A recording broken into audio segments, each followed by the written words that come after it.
Who was the weirdest or creepiest kids at school, and why were they weird or creepy? There was this kid, when we were about 12/13 in science class, that had a bad list.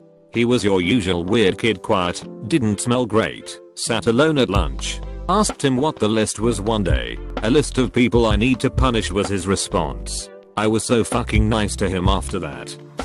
I'll never forget the kid who thought that he was a car. You'd see him zooming around school at lunchtime in car mode. Whenever he stopped running, he'd pretend to hit the brakes. He even beeped at people. This sounds like pretty standard behavior for a little kid, but this guy did it until he was 16. He left school last year and, not surprisingly, has his driver's license. There was this one kid in my high school that I had a few classes with. Once he came to class and he had carved the letter I into his cheek with a razor blade. He said the I stood for individual. He was sent home for the next few days. Another thing he did was for Secret Santa. His gift was old fingernail and toenail clippings of his, since he wanted to give a part of himself. I felt bad for the guy. He wasn't mean or anything. He just had some fucked up issues going on in his head. There was this guy named Josh in my elementary school. I guess you could say he was a dark character. He always wore trench coats and would always look at the ground. He had this creepy smile and just gave everyone the heebie-jeebies. He tried to add me on MSN one day and his email address was to girls don't say no. This was in grade 6 or 7. Needless to say, I never spoke to him again. Brendan from Spanish class. He would pick at his acne that was on his face, neck, and back, and eat it. Eat it. The dead skin, blood, pus, everything. Then one day we were all switching seats, and I sat down in Brendan's old seat. The seat was very warm, and I mentioned it to the person sitting next to me. Then I make eye contact with Brendan, and he whispers, "You're welcome." There was this girl in my elementary school that believed she was a stripper. Not only did she strip naked in class, she used to spit everywhere, and she pissed in the bag of marshmallows we were using for s'mores. We did not get s'mores that day. I realized she was autistic when I reached a knowledgeable age, but when I was young I thought she was stupid and annoying. Haha, that was me. At the age of around 11 or 12 I had very few friends, and spent every break/lunchtime walking around in circles in the playground. It must have looked incredibly odd, but I was just imagining stuff. I had a very vivid imagination as a child, and never understood social skills, etc.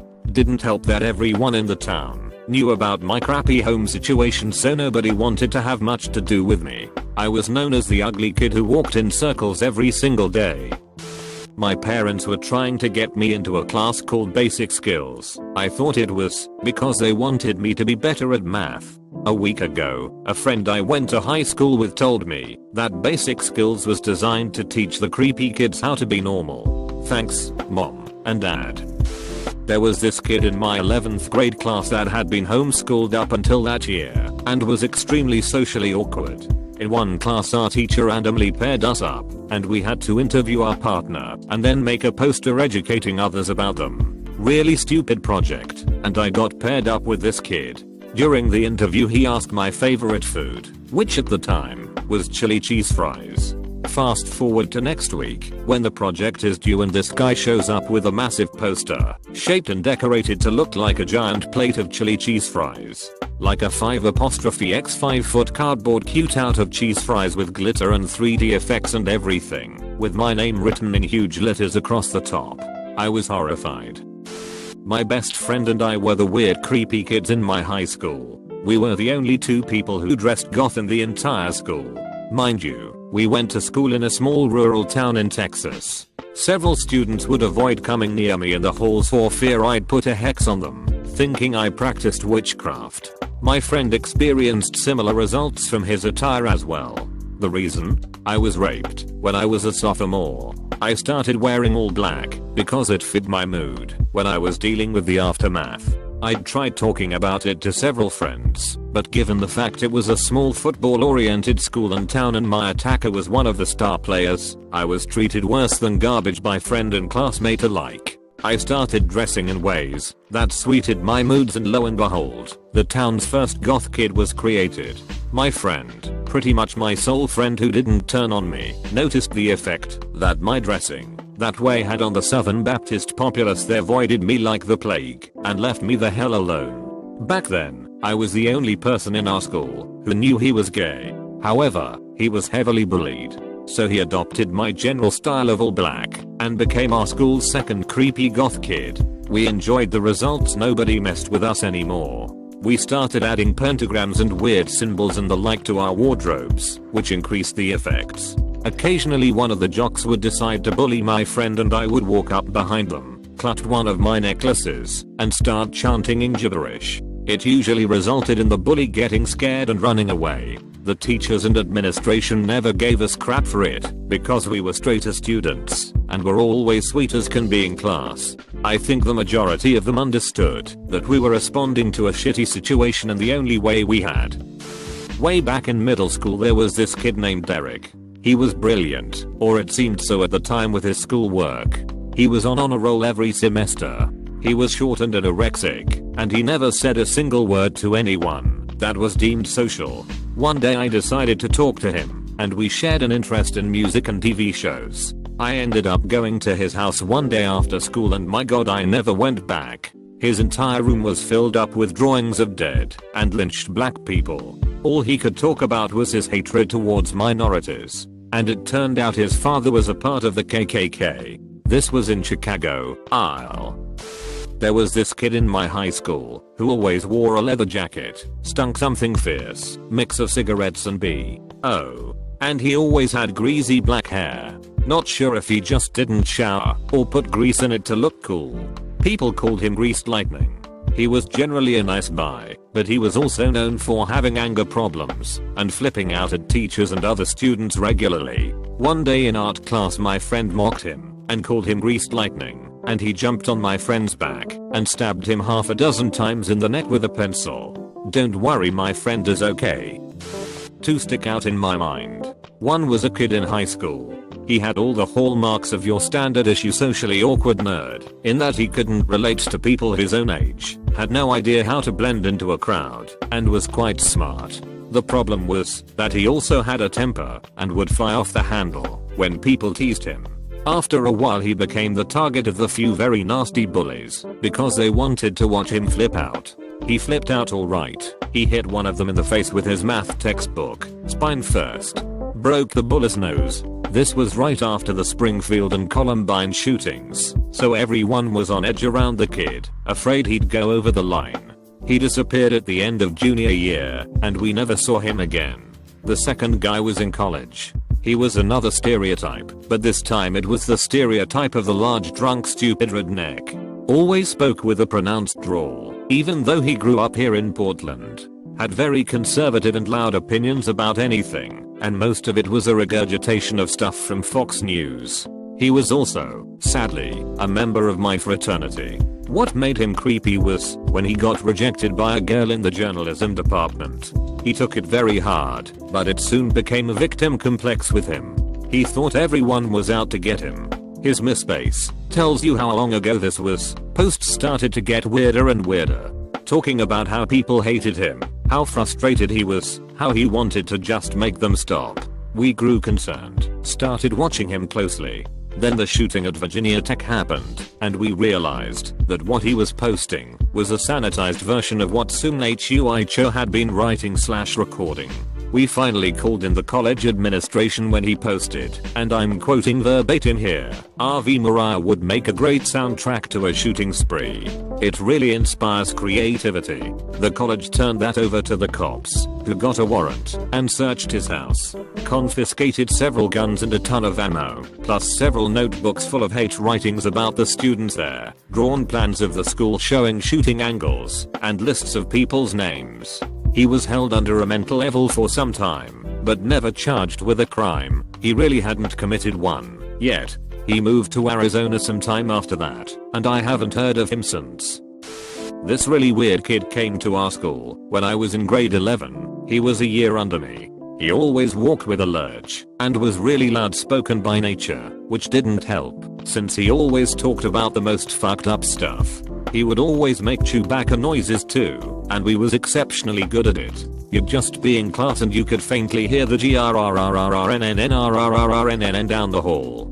He would always butt in on everyone's conversations too. I would just be talking to my friend and he would just appear in our social circle, just standing, waiting, listening. Just a really strange kid. There was also that omnipresent anime obsessive girl who wore cat related accessories and periodically acted as a cat herself. She would show up to school in full cosplay from time to time as well, and she always had mysterious shipments from Japan still in the shipping box that she'd bring to school.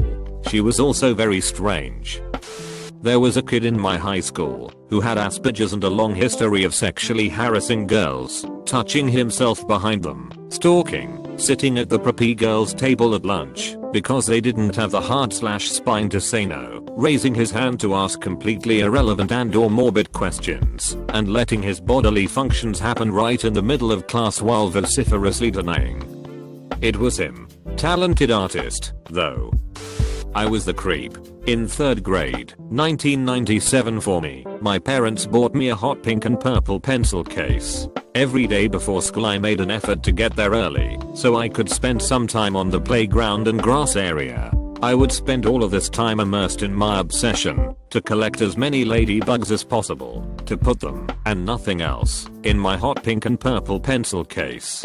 On a good morning I could easily get 25 plus ladybugs captured and secured within my pencil box prison in 10 minutes time. Phase 2 of my plan involved filing into my classroom nonchalantly and getting set up at my desk. I crammed everything I needed for school in the small upper part of my 2-bean school desk. The bigger section underneath was where I kept my pencil case. Alone. I would stare at it longingly, knowing that only I knew that it was in there, waiting.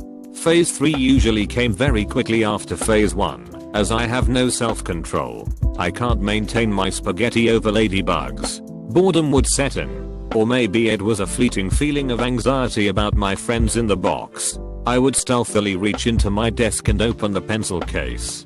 Sometimes I would prop the pencil box open with a cerulean colored Crayola. I digress. Phase 5. Ladybugs everywhere. Everybody would panic in the beginning, but as this turned into a routine thing for me, eventually everybody came to expect and accept the plague of ladybugs in the classroom every morning.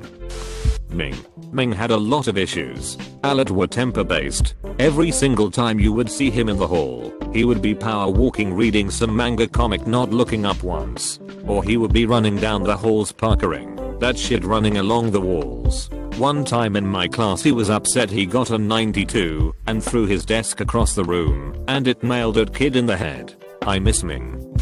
My high school had a boy 1 grade above me who had some sort of mental issue.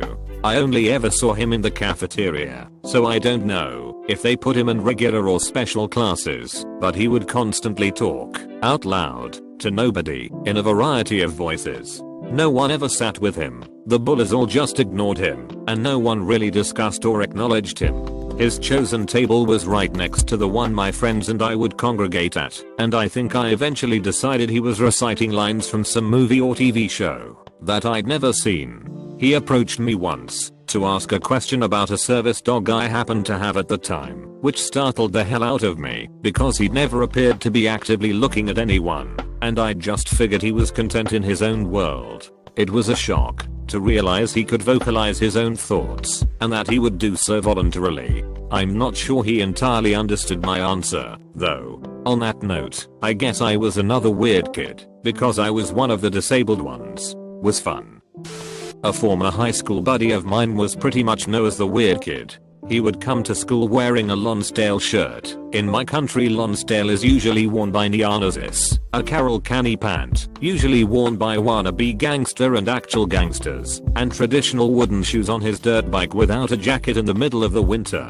So that's one reason why he was considered weird. Also, if you pull his hair it would fall out, and he was pretty rich, so he always bought everybody free stuff. Great guy.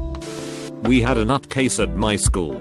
She would get obsessive crushes on people and go way over the top to try and get their attention. For example, she once cut her arm in art class and used the resulting blood to write the name of the unfortunate object of her affections on the wall of the corridor in 2-foot letters. She refused to go to lessons unless her unwitting beau told her directly to do so. It got to the point where she wouldn't do anything unless he told her to. She'd just sit in the playground. The flip side was that she would do pretty much anything he told her to do, e.g. lick the floor, crawl around on all fours for the entirety of lunchtime. I once saw her sitting on the floor amidst a crowd of what must have been about half the school just queefing, fanny farting all over the place for about half an hour, used to make up ridiculous stories about herself and then defend their veracity to the point where, if you questioned them, she'd go psycho and start screaming until whichever poor sod had attracted her laser beam focus that week could be fished out of his lesson to tell her to stop.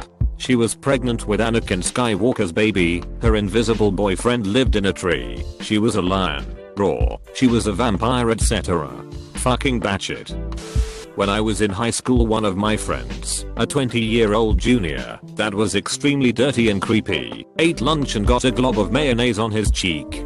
Since he was so nasty and creepy, he never wiped his mouth or bathed or any of that kind of inconvenient nonsense, so when I saw him before school the next day, he had this transparent yellow glob on his cheek. It was still there when school let out that day. The dude also had crabs and would scratch around with his hands down his pants, and after pulling his hand out he would have 5 or 6 lice under his fingernails. He would showcase his crabs to impress the chicks we hung out with at lunch. Good times.